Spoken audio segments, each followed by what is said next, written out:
সম্মানিত সুধী, আসসালামু আলাইকুম। আজকে খুবই গুরুত্বপূর্ণ একটি বিষয় নিয়ে কথা বলবো।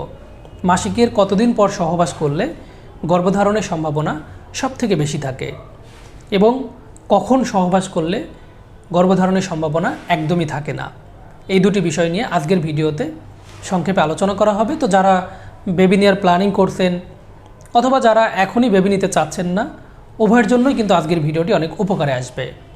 প্রিয় দর্শক, মহিলাদের গর্ভধারণ সাধারণত মাসিকের চক্রের সাথে সম্পূর্ণরূপে সম্পর্কিত।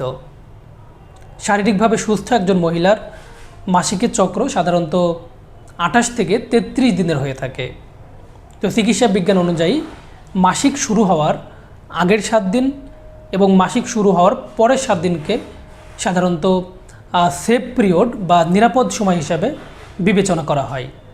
অর্থাৎ আপনার মাসিক যদি 15 তারিখে হয়ে থাকে, তাহলে 15 তারিখের আগের 7 দিন এবং 15 তারিখের পরের 7 দিন হচ্ছে সেফ পিরিয়ড বা নিরাপদ সময়।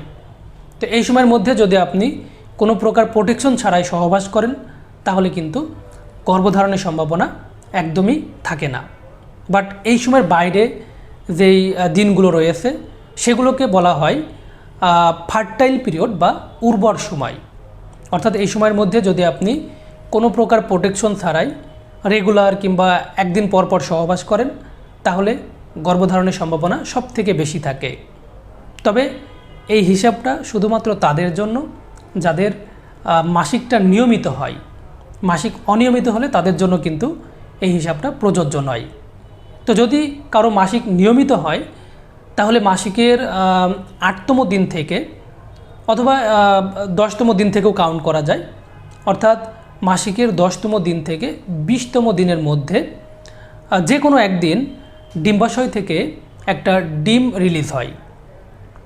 তবে মাসিকের 14তম দিনে অথবা তার একদিন বা 2 দিন আগে বা পরে এই ডিমটা রিলিজ হওয়ার সম্ভাবনা সবথেকে বেশি থাকে। তো ডিমটা রিলিজ হওয়ার পর এটা সাধারণত ফ্যালোপিয়ান টিউবে গিয়ে স্পার্মের জন্য অপেক্ষা করে।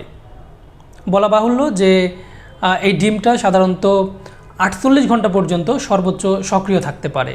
তবে অনেক বিশেষজ্ঞের মতে ডিমটা সর্বোচ্চ 24 ঘন্টা পর্যন্ত সক্রিয় থাকে। তো এই সময়ের মধ্যে যদি ডিম্বাণুটা স্পার্মের সাথে মিলিত হয়, তাহলেই কিন্তু সাধারণত গর্ভধারণ হয়ে থাকে।